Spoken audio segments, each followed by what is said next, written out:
Hello everyone, Ryan here, back with yet another album review. This time I'll be reviewing Life Is Peachy. Life Is Peachy is the second studio album by the band Korn, and it was released October 15th, 1996. That's right, 1996. So, I'll go ahead and give the track listing here. Talk about some of my favorites.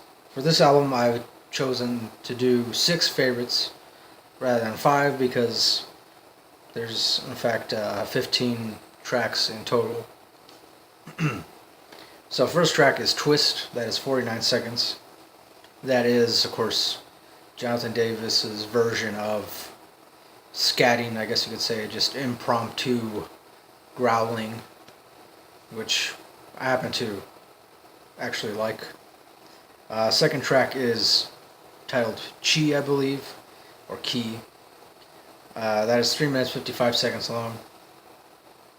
Third track is Lost, that is 2 minutes 55 seconds long. Fourth is Swallow, 3 minutes 39 seconds long.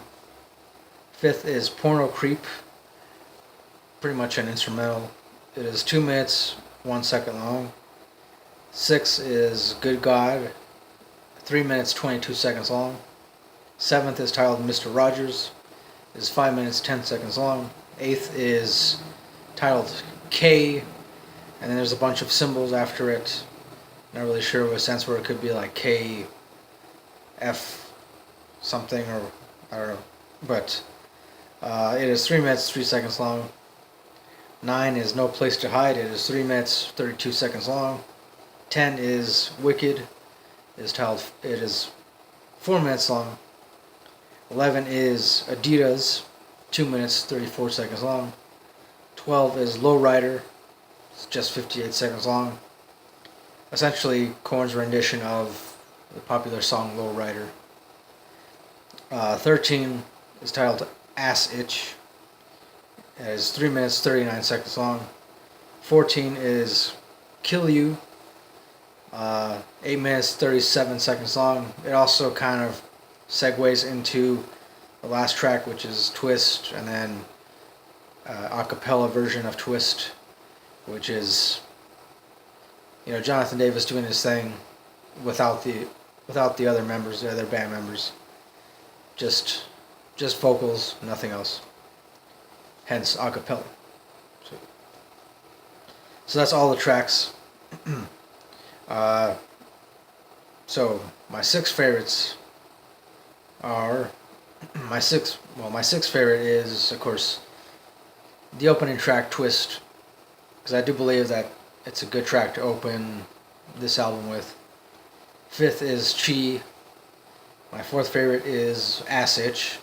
I like the title kind of pokes fun at the process of writing and dealing with writer's block. Well, that's what the song deals with, in fact. My third favorite is Mr. Rogers. My second favorite is Kill You. My absolute number one favorite is definitely Adidas. That's my overall favorite track off of this album. I will say that I do like that on this album Korn got a lot more experimental with their overall sound.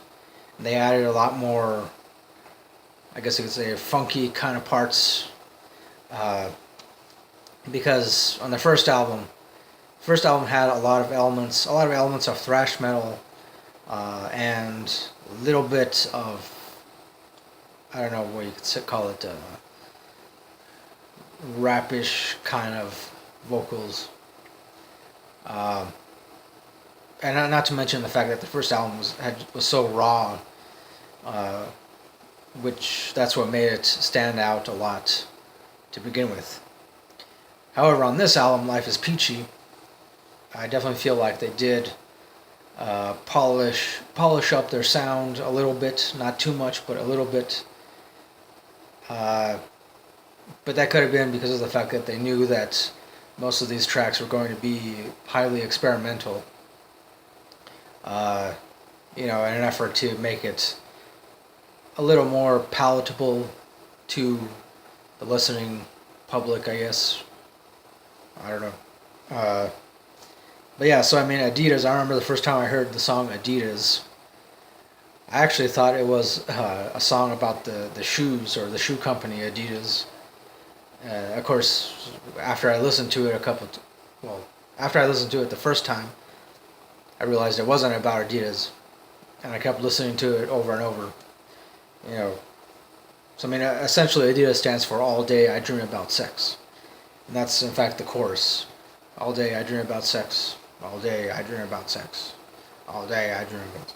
So, well, there's something that I feel like I guess a lot of teenage boys identified with at the time. Uh, I would even venture to say that maybe that's what made this album so successful.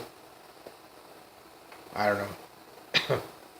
Because I mean, the fact that, most of the other tracks, again, are much more experimental.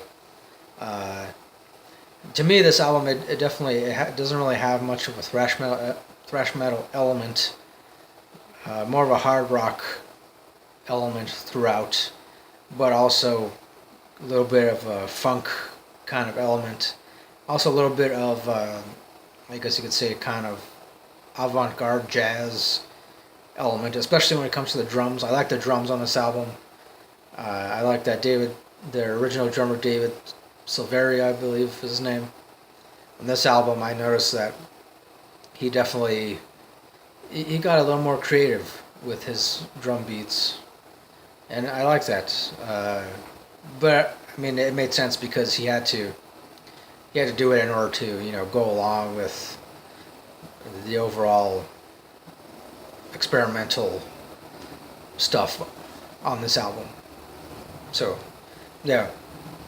I will say that as far as the lyrics are concerned, I don't like the lyrics too much on this album.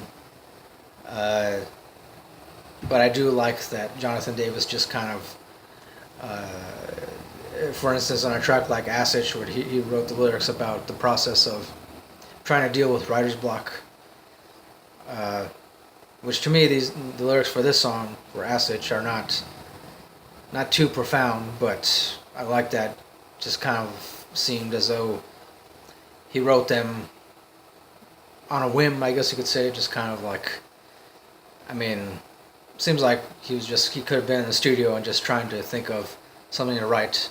Had no idea what to write and just wrote, I don't like writing stuff, which is the first line of the song Acid, I hate writing shit. I believe it said, I hate writing shit. Which usually I believe, most people who suffer from writer's block tend to say out loud to themselves at some point, I hate writing shit, or I hate writing stuff. Or writer's block can be, pretty hard thing to deal with. So, as far as I know, I mean, I believe Korn is one of only a handful of bands that I know of that have written a song about writer's block.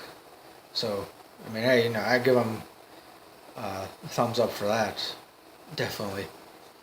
But yeah, overall, I give this album 4 metal horns, 4 out of 5 metal horns. Because as far as when it comes to Korn albums, this definitely isn't one that I immediately reach for. But I mean, this is just my personal opinion. I definitely much more prefer their first album because I don't know. On their first album, it just seemed like everything gelled a lot more and made a lot more sense, and then plus they had a very noticeable thrash metal element. So, but yeah, as far as this album is concerned, I give it 4 metal horns, 4 out of 5, and that'll do it for this review. Alright. Thanks for watching. Don't forget to like, comment, subscribe, all that good stuff. Thank you to everybody who is currently subscribed. I do appreciate it. And as always, until next time, keep it real, keep on rocking. Peace.